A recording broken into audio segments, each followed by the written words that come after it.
Talking to you back a couple years ago when you first got hired here, and you had been interviewed before for this exact position. So what's it like now for you to be the offensive coordinator here, and obviously that comes with a lot of attention. So what does that mean to get this job? Just very honored and very humbled by this opportunity because it is such a special place, and just being here for the last 3 years, going on your fourth, and having an understanding of this place and just knowing what this place is all about and the program we have and the direction it can go. I'm just really, like I said, really humbled and really honored and very excited about the future. What has this last month been like? And did you ever go to him and be like, hey, what's taking so long? Or No, it was a process, and we talked through it, and wanted to make sure that we talked to a lot of guys and make sure we got the right guy. Because the most important thing here about Boise State is the right fit to fit into our culture and what we're doing. So I think that's why we're just very diligent in our due process and make sure we checked all the boxes and make sure it was the right call on the direction of the staff. And I think that's why Coach Harsh wanted to take his time. And you were fine with that, just with waiting. That's like maybe they would have found someone else. Because at the end of the day, of course, you want that, but of course, at the end of the day, it's what's best for the Broncos and what's best for the program, and how can we put ourselves in that championship mode moving forward. So I would say if we were a less than 500 team, you're like, of course, but it's you have to. When you're at a program like this and the tradition this place has and the success they've had, you have to do your due diligence as a head coach to make sure you find the right guy, and I think that's what he was doing. You talk about tradition and success. You look at the previous offensive coordinators here at Boise State and where they've gone, and I'm not saying that you got a foot out the door before you got 2 feet in, but just the opportunity to be the offensive coordinator here is usually a pretty good opportunity. So how do you view that? Well, the first thing I'll say is coaches leave for different reasons, and once they have their bit of success here and they do move on, you always want to congratulate them because they've done a great job here. It's just different stages of different people's lives. I mean, a lot of those guys are younger guys and they want to climb the ladder and they want to move forward. And that's something that Harsh and I talked about is I love Boise. I've been through the coaching profession for over 20 years and been in a lot of stops, and I don't want that movement. I love having my kid at Timberline High. I love having my family here, and we love Boise. There's a lot of positives besides the football piece that we love about Boise. So for me to have my foot out the door looking down the road, that's not the case at all, because this is what I wanted, and this is what we wanted as a family, as a staff, and now we got it. Now it's just continue on. Let's get these going and try to make it a little better. So given that you were in that co-offensive coordinator role last season, how much of a transition is this going to be for you? How much is your life going to change day to day? Well, I think it's just the big thing that Zach and I, we kind of fed off each other. We kind of did it together. So I think that's why it was why we wanted to go through the due process and find the right guys to put yourselves around you when Coach Harsh is doing a staff. So I think we'll be fine moving forward, and I think it obviously will change just because now your lens was only on half of it, or maybe helping Zach. Now you have the full lens of everybody looking at the staff, looking at all the players, looking at all the positions, obviously coordinating everything together. It's just a bigger lens you're looking through when you come to work every day now. So you start running triple option, or how do you put your stamp on this thing? What's your? I assume it's going to be pretty similar to what's been going on around here. It'll be very similar, and that's why the continuity is so good. It's because you're not going to have someone kind of change the success we've had in the past. You just want to build on it, try to make it better, and obviously get the players up to speed and get some of the younger players to kind of continue to grow in the system, and that's kind of our focus moving forward. What about we're working with quarterbacks now and switching over from wide receivers? You have some experience doing that, obviously, but how does that change things for you, and what are your thoughts on that? I enjoy it. I really do. I mean, I really do be involved with the quarterbacks, and like you kind of touched on. I was technically the receiver coach. Coach Hill and I were kind of back and forth on just what the quarterback was looking at and how we read things and how the progression went for both those positions. So I'm excited about it. It'd be fun and exciting, and try to get that room up to speed. And kind of like we got the receivers going up to speed, and it's a good challenge. I'm looking forward to it. Have you and Coach Harsin had a conversation yet about who will call the plays? We have not, no, and I think we'll kind of keep that, that process moving forward. We have a process we've used here in the past before I even got this job, so it's a process we'll continue to refine and get better and move forward. Yeah, but we have not had that conversation yet, though. No. What's the difference about being the offensive coordinator here than in other places you've been? Because you've been in OC before, but obviously maybe those were less stable places than this. So I'm wondering, what is the difference that you feel about approaching this opportunity as opposed to the others you've been in before? I think of some of those other places you're always trying to create and almost build something new. Where here the foundation is set, the success is set, the players, the belief, all the things that you need to be successful in any job is to make sure that the guys are right, the coaches are right in the building, and that's already set. So now you can really focus on coaching ball and getting your scheme right and kind of making yourselves better schematically. So I think that's the most important thing. I mean, the most important thing if you're in business or if you're in sports is your foundation and the culture you have built, and that's already set in place, which is good. We just have to continue to build that. Was that difficult in other places? Because I know obviously sometimes the numbers probably weren't always there with it that you liked, and other places. Was that a challenge? Oh, sure. I mean, and I don't say that to disrespect any place I've been before. It just says how special this place is and what this place has. And when you put yourself in your shoes at this place, you realize how good it is with the players and obviously the staff we have. We mentioned the quarterbacks. What's the excitement level to work with guys? We look at Hank. Just guys that you can truly grow. Yeah. And you're in that opportunity that's a responsibility now for you. What's that like for you trying to and approaching that with what you have on this roster? I'm excited about it. I really am, and I've been thinking about that. Over the last 24, 48 hours and I kind of refer back like when I first got the receivers, it was a group that was kind of in need. We kind of build that room up and get it bigger and get some more talent there. And now I kind of just switch that lens over to now the quarterbacks. And now it's another challenge. And like I said, we have to build that room and get some quality players in there and continue to grow that room to make it even better. So I'm excited about it, really am. I'm excited. I can't wait, and it'll be fun. What is the plan there moving forward? I know you can't comment on commits and stuff, but in terms of depth and numbers, is a JUCO guy or a grad transfer? How are you guys what's the number you guys want to have moving forward there? Yeah, the number is always fluid. We're just trying to find the right players that fit our culture and what we're all about. And I think as we go through the due diligence of the recruiting process, we'll find those guys because again, our recruiting is a little different. We're trying to find the guys that fit our culture. We don't really go out and try to knock on people's doors so much as we got to find the right fit for us. So whatever number that is, if it's one, great. If it's two, great. And that's at every position really. So just find the right guy. You look at, at one point in time we were asking you that you were a quarterback in college, you were coaching wide receivers here.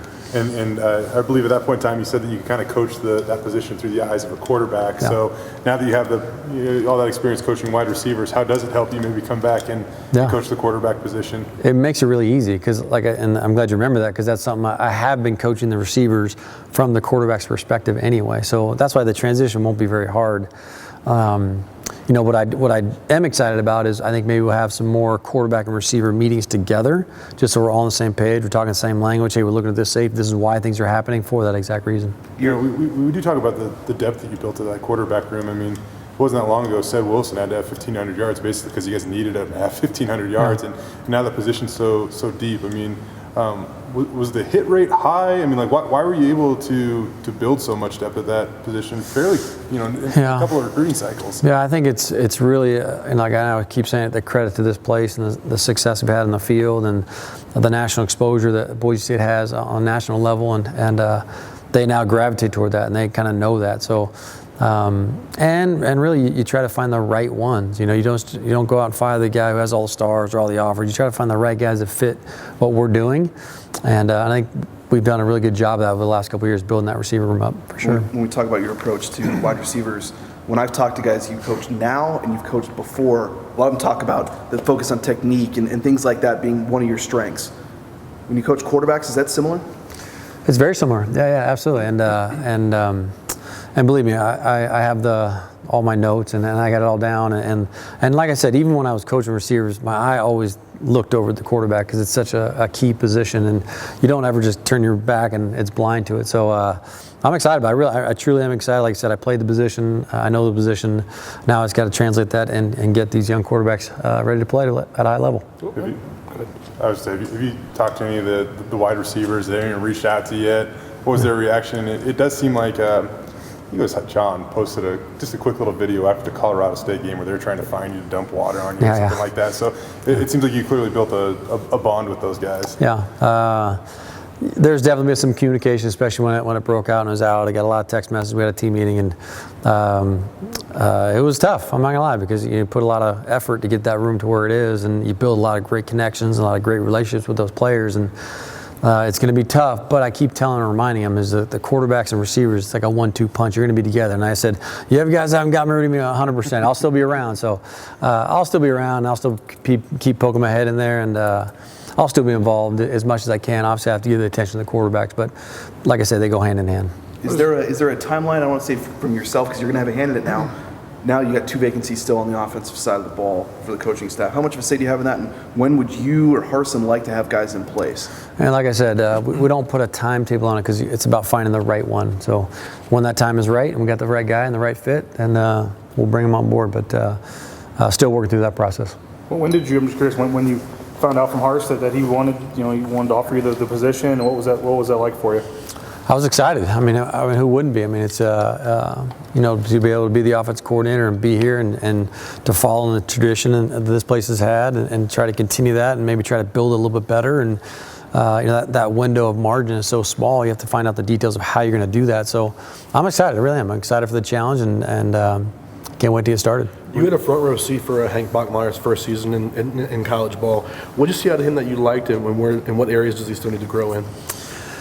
Well, I think in fairness to him, I need to go back and watch, some more film. And I know you're saying I was up close and personal, but again, my focus is really on the receivers at that point. But I think we'll get in there and we'll watch the tape and we'll have meetings and we'll get together and we'll get a very diligent plan for him. We're kind of working on it as we speak, all positions, not just the quarterback position, but kind of a diligent developmental plan here in the offseason, and we'll dive into that. But I don't want to speak too prematurely yet because I don't have a confident answer for you. But believe me, we'll get a plan. We'll move forward with it for sure. You've mentioned a couple times now that Brian's taking his time in making hires. Is that unique in today's coaching role? Because it seems like a lot of places they do try to make quick hires, and It is. to give you more comfort that you maybe do wait and get the right guy, or I don't know. How do you balance those emotions, I guess? I think, and again, I don't know what other teams are doing, but I mean what their response is once they get those guys there. But I think there is a quick knee-jerk reaction to hire someone quick. Got to get it in, got to get it done. I don't want to lose out if that guy goes to another school.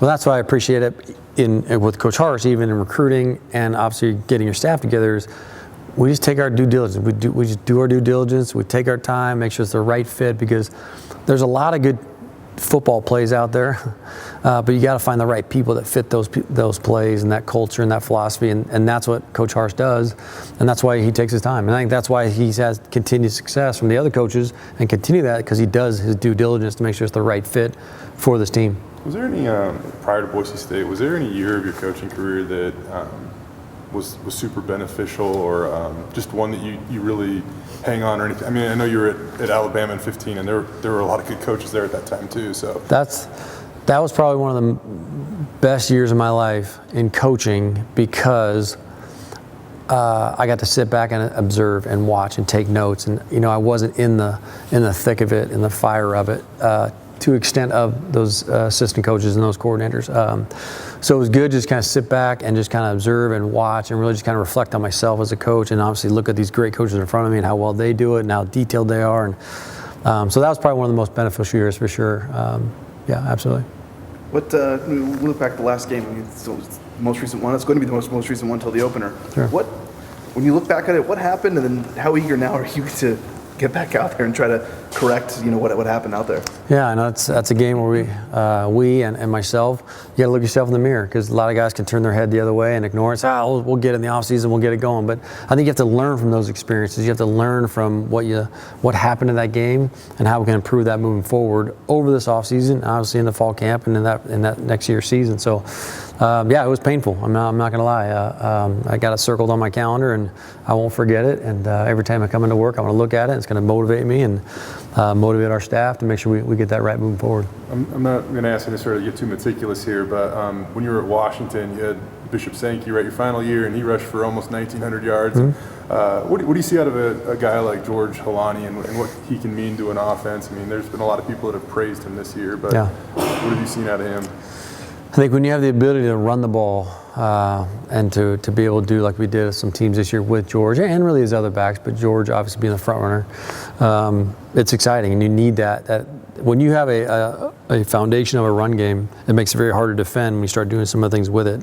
When you get one-dimensional, have to throw it every down, it can get tough. So to have the ability to have a good running back like that, we need to develop some of those other guys behind him and move forward. It really helps. But I'm excited about George and can't wait to get him going as well. In general, I mean, you look at the offense you're taking over. You obviously have some holes on the line, but you bring back, some talented quarterbacks, some receivers. How do you kind of just sum up, I guess, the group going into the offseason, what the offense is and areas you're looking at? Yeah, I think we just need to kind of kind of figure out what our personnel is. I think everything we do, offense or defense, anything you're doing, when you're building a team, you have to start with the people you have. And like you said, we do have to kind of fill those voids and make sure we find the right guys in recruiting and who has the ability to come in and help us. And then you got to kind of build around the players you have now. So, and that's what we'll do. Every team is different. So I can't really respond off of, last year's team or a different set of guys. It's the guys moving forward, the guys we're going to bring in. And we're formulating that plan right now as we speak. So I think we have to just be patient and just put those guys in the best situation to be successful next year.